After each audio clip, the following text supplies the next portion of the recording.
final match perform, what happening? What final match perform, what happening? What is saying? Ask him what is saying. happened in the final match? এবার পারি নাই, next time অন্যবার try করবো নিজের যোগ্যতা বা নিজের অভিজ্ঞতা দিয়া। এবার হারলাম না তো, শিখ কইলে একটা। আসসালামু আলাইকুম এভরিওয়ান, কি অবস্থা সবার? আশা করি সবাই ভালো আছেন। আলহামদুলিল্লাহ আমিও ভালো আছি। আরিওল মাদবুবাড়ি ব্রাদার্স চাইনিজ বার ফুটবল টুর্নামেন্ট 2025 আজকে হচ্ছে ফাইনাল ম্যাচ দামপাড়া একাদশ ভার্সেস নীতিরা একাদশ। আজকে যারা ফাইনাল জিতবে তাদের জন্য রয়েছে প্রাইজ মানি 15,000 টাকা এবং যারা রানার আপ হবে তাদের জন্য রয়েছে 10,000 টাকা, সাথে রয়েছে ট্রফি এবং মেডেল এবং ম্যান অফ দ্য ম্যাচ। তো দেখা যাক আজকের ম্যাচে কারা জয়লাভ করে এবং আজকের খেলার বিষয়ে আপনাদের সাথে আলোচনা করব। বিস্তারিত দেখতে পারবেন এই ভিডিওর মাধ্যমে, স্কিপ না করে সম্পূর্ণ ভিডিওটি দেখবেন, আশা করি ভালো লাগবে। সেন্টারের মাধ্যমে প্রথম হাফের খেলাটি শুরু হয়ে গিয়েছে, আপনারা দেখতে পাচ্ছেন। আজকে খেলার সময় হচ্ছে আপনার 30-60 মিনিট এবং সাদা কালার জার্সি পরিহিত যারা তারা হচ্ছে নীতিরা একাদশ, নীল কালার জার্সি পরিহিত যারা তারা হচ্ছে দামপাড়া একাদশ। খেলার শুরুতে প্রথম আক্রমণ করে নীতিরা একাদশ এবং তারা ভালো খেলতেছিল এবং নাইম ভাই তার পায়ের স্কিল অসাধারণ এবং তিনি ভালো ডিভিলিং করতেছিল ম্যাচে। ফাইনাল ম্যাচে রেফারির দায়িত্ব পালন করতেছিল রতন স্যার। এই টুর্নামেন্টের খেলা শুরু থেকে শেষ পর্যন্ত রেফারির দায়িত্ব পালন করে রতন স্যার এবং এইখানে যারা কমিটি ছিল তারা খুব সুন্দরভাবে খেলাটি পরিচালনা করেছে, তাদের সবাইকে জানাই অসংখ্য ধন্যবাদ। এই টুর্নামেন্টে 16টি টিম অংশগ্রহণ করেছে, তাদের মধ্যে নীতিরা একাদশ এবং দামপাড়া একাদশ তারা মূলত ফাইনালে উঠেছে এবং ফাইনাল ম্যাচ খেলতেছে। এখন দামপাড়া একাদশের পায়ে বল রয়েছে, দেখা যাক তারা বল নিয়ে কি করতে পারে। তারা খুব সুন্দরভাবে এগিয়ে যাচ্ছে, এখানে খুব সুন্দর একটি পাস দিয়েছে, ডিবক্সের অনেকটা বাইর থেকে লম্বা করে একটি শট চালিয়েছে যেটা কিনা ভারের অনেকটা বাইরে ছিল বল। এখন বল রয়েছে নীতিরা একাদশের পায়ে, তারা মূলত অ্যাটাকে যাচ্ছে, দেখা যাক তারা কি করতে পারে। এখানে খুব সুন্দরভাবে একটি পাস দেওয়া হয়েছে নাইম ভাইকে, নাইম ভাই অসাধারণ একটি পাস করেছে রাজকে, রাজ থেকে মূলত লোকাল প্লেয়ার। এখানে আবারও রাজ একটা সুন্দর ক্রস করেছে, তো নাইম ভাই প্রথম শুটটি চালিয়েছে, তারপরে মূলত রাজ অসাধারণ একটি গোল আদায় করে নেয়, ম্যাচের প্রথম গোলটি।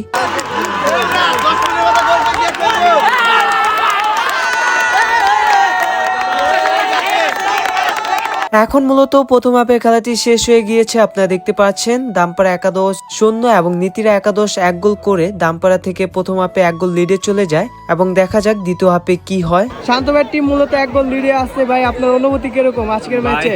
এই অনুভূতি বলার মতো না, অনেক খুশি আমি। প্লেয়ার সবাই ভালো খেলতেছে, বিশেষ করে নাইম ভাই অনেক ভালো খেলতেছে। আর ওই যে আমার ভাতিজা, ও তো এর আগে ইনজুরিতে ছিল, আজকে মোটামুটি ভালো হয়েছে, সুস্থ হয়েছে, ভালো গোল দিতে আছে, কয়েকটা বল সেভ দিচ্ছে ভালো। আগের ম্যাচে আপনার টিমে যে প্লেয়ারগুলো আসছিল তো তাদেরকে আনেন নাই কেন এই ম্যাচে? আসলে ভাই এই ফাইনাল ম্যাচ তো যারা আগের থেকে খেলছে এরা আগের প্লেয়ার, এই শুধু মানে আলামিন আর সিবাত বাদ গেছে, এই এছাড়া আর কেউ না। নতুন গোল খেয়ে আসছে একটা, ওই নাম হলো শরীফ ভাই নারায়ণগঞ্জ থেকে, সেও ভালো গোল খেয়ে, যদি প্ল্যানটি হয় ইনশাল্লাহ সে নামবো, আর না হলে তো আমরা ইনশাল্লাহ উইন, তো দরকার নাই। আর এই নাইম ভাই আছে, রাজ আছে খুলনা থেকে, আর সাকিব ভাই আছে, আবার ইউসুফ আছে, ওরা ভালো খেলতেছে আলহামদুলিল্লাহ। গ্রামের মাঠ, গ্রামে ওরাই ভালো খেলতেছে, তো আমার মনে না যে দূরের কারো লাগবো, আর এটার ফল পাইছেন ইনশাল্লাহ, হাফ টাইমের মধ্যে দেখছেন ইনশাল্লাহ। তো দোয়া করবেন যে ফাইনাল জয়ী, আর আপনাকে দাওয়াত। এখানে আমার বন্ধু দর্শক এনামুলকে দেখতে পাচ্ছেন। এনামুল, আজকের ম্যাচে তোমার কি মনে হয় কারা জিততে পারে? যদিও নীতিরা একাদশ 1 গোল লিডে আছে। এটা গোল বলার খেলা, এখনো বলা যায় না, এখনো হাফ টাইম বাকি রয়ে গেছে। তো দেখা যাক, নীতিরা ভালো খেলতেছে, 1 গোল করে ফেলছে, দেখা যাক কি হয়, আরো হাফ টাইম বাকি আছে এখন। তো দেখা যাক আজকের ম্যাচে কারা উইন হয়। এখন আপনারা দেখতে পাচ্ছেন দ্বিতীয় হাফের খেলা। প্রথম হাফের খেলা শেষে দামপাড়া 0 এবং নীতিরা একাদশ 1। ম্যাচের প্রথম গোলটি আদায় করে নেয় নীতিরার হয়ে রাজ, অসাধারণ একটি শটের মাধ্যমে তিনি ম্যাচের প্রথম গোলটি আদায় করে নেয়। আক্রমণে নীতিরা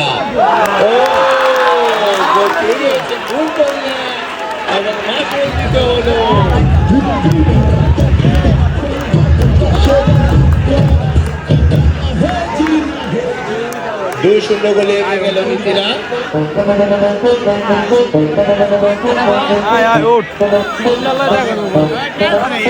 নীতিরা একাদশের হয়ে অসাধারণ একটি শটের মাধ্যমে রাজ তার দ্বিতীয় গোলটি আদায় করে নেয়। এখন ম্যাচের ফলাফল হচ্ছে দামপাড়া 0 এবং নীতিরা একাদশ অসাধারণ 2টা গোল করে দামপাড়া থেকে 2 গোল এগিয়ে যায়। খেলা শেষ হওয়ার আগতুরি দেখা যাক দামপাড়া একাদশ ম্যাচটি সমতায় ফিরিয়ে আনতে পারে কিনা। আজকে সকালে অনেক পরিমাণে বৃষ্টি হয়, যার কারণে মাঠের বিভিন্ন জায়গায় কাদা এবং পানি জমে ছিল, সেই জন্য প্লেয়ারদের খেলতে একটু সমস্যা হয়। যেহেতু এটা ফাইনাল ম্যাচ, সবাই চেষ্টা করবে ম্যাচটি জেতার জন্য এবং দামপাড়া একাদশ অনেকগুলো সুযোগ পায়, কিন্তু তারা অনেক ভুল পাস খেলে, যার কারণে তারা কোনো গোল করতে পারেনি। এখানে নাইম ভাই অসাধারণ একটি বল নিয়ে টান দিয়েছে, দেখা যাক এই বলটি কি করতে পারে। মাঠের পিছলার কারণে মূলত তিনি পড়ে যায়, মূলত এটা তারা গোল করতে পারেনি। অসাধারণ একটা সুযোগ ছিল।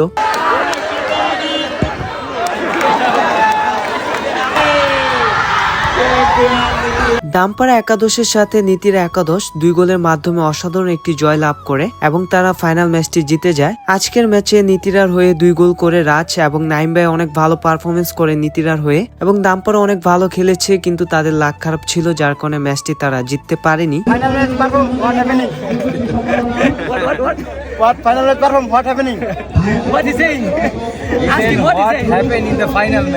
এখানে আপনারা দেখতে পাচ্ছেন জেলা টিমের আর কি প্লেয়ার নাইম ভাইকে। নাইম ভাই মুন্সিগঞ্জের ভিতরে এবং বাইরে বিভিন্ন জায়গায় খ্যাপ খেলে থাকে। আজকে নীতিরা একাদশের হয়ে অসাধারণ পারফরমেন্স করেছে নাইম ভাই। তো নাইম ভাই, আপনার অনুভূতি কিরকম আজকের ম্যাচে? না, আসলে অনুভূতি খুব সুন্দর, কারণ এত বড় একটা টুর্নামেন্ট আর এত সুন্দর আয়োজন আর এতগুলো মানুষের সামনে আসলে ফাইনালটা খেলতে পারছি, এজন্য আসলে খুবই ভালো লাগতেছে। আর আমি প্রথমে ধন্যবাদ দিতে চাই যারা এত সুন্দর একটা গ্রামীণ পরিবেশে এত সুন্দর একটা ফুটবল টুর্নামেন্টের আয়োজন করছে। হ্যাঁ, যারা টুর্নামেন্ট আয়োজন করছে সকলকে আমি ধন্যবাদ দিতে চাই। আরও ধন্যবাদ দিতে চাই যারা এরকম মোবাইল টোবাইল আবি যাবে এগুলো বাদ দিয়া তারা বিকালবেলা এরকম মাঠে আসে এবং যারা এরকম ফুটবল খেলে। ধন্যবাদ।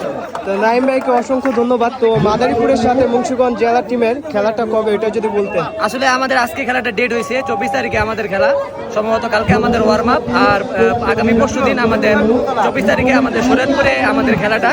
তো আমি সকলকে মাঠে যায় খেলা দেখার জন্য আমন্ত্রণ জানাতেছি, আর সবাই আমাদের জন্য দোয়া করবেন যাতে 24 তারিখের এই খেলাটা আমরা সবাই জয়লাভ করতে পারি। আর আমরা যদি খেলা জয়লাভ করি তাহলে আগামীতে মুন্সিগঞ্জের মাঠে আপনারা আবার যে মাঠে এরকম আমাদেরকে উৎসাহ দিতে পারবেন, সবাই মাঠে যাওয়ার একটা সুযোগ পাবেন। সকলকে ধন্যবাদ এবং সকলে মাঠে যাবেন ইনশাআল্লাহ। নাইম ভাইকে অসংখ্য ধন্যবাদ, উনি খুব সুন্দর কথা বলেছে। এখানে দেখতে পাচ্ছেন দামপাড়া একাদশের ক্যাপ্টেন মিলয়কে। তো মিলয়, আজকের ম্যাচটা তোমাদের কপাল খারাপ, ম্যাচটা জিততে পারো নাই, তো তোমার অনুভূতি কিরকম আজকের ম্যাচে? অনুভূতি বলতে এবার পারি নাই, নেক্সট টাইম অন্যবার ট্রাই করবো নিজের যোগ্যতা বা নিজের অভিজ্ঞতা দিয়া। এবার হারলাম না তো, শিখ কইলে একটা, এটা দিয়ে যে সামনে আর নতুন কিছু শিখতে পারি সেই আশায় আছে অন্তত। মিলয়কে অসংখ্য ধন্যবাদ, অনেক ভালো খেলেছে। তো তিনি আজকের ম্যাচে অসাধারণ 2টা গোল করেছে। তো ভাই, আপনার অনুভূতি কিরকম? আমার অনুভূতি অনেক ভালো, যেহেতু আমি মুন্সিগঞ্জে প্রথম ফাইনাল খেলছি, তো অনেকগুলো ম্যাচ খেলছি। আজকে একটু কাদামার তাও চেষ্টা করছি ভালো খেলার। তো আমার টিমমেটকে সবাইকে ধন্যবাদ যে অ্যাসিস্ট করার জন্য, ভালো খেলার জন্য। সবার কারণে আজকে 2টা গোল করছি এবং সবাই আমার জন্য দোয়া করবেন যে আমি একটু ভালো খেলতে পারি, আমার এটাই কামনা। আপনাকে অসংখ্য ধন্যবাদ, সবাই ওনার জন্য দোয়া করবেন সামনের ম্যাচে যেন উনি আরো ভালো পারফরমেন্স করতে পারে। তো শান্ত ভাই, আপনার অনুভূতি কিরকম আজকের ম্যাচে? বিসমিল্লাহির রহমানির রহিম। আসসালামু আলাইকুম। আলহামদুলিল্লাহ ভাই, অনেক খুশি, মানে কি পরিমাণ যে খুশি আমি এটা বললে বোঝানো যাবো না ভাই। অনেক খুশি, অনেক খুশি।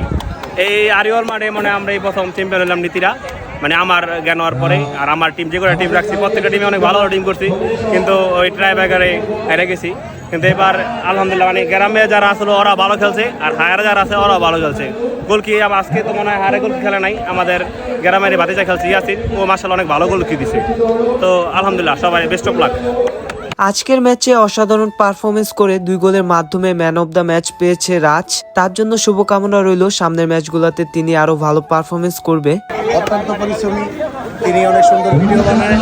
আমার পক্ষ থেকে এই খেলা ভিডিও করার জন্য এই যে মেডেলটা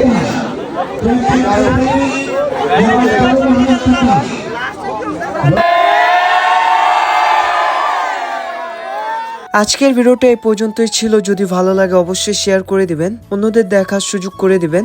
এখন পর্যন্ত যারা যারা আমার পেজটিকে ফলো করেন না অবশ্যই ফলো করে দিবেন। সবাই ভালো থাকবেন, সুস্থ থাকবেন। ইনশাল্লাহ আপনাদের সাথে নতুন কোনো ভিডিওতে দেখা হবে। আল্লাহ হাফেজ।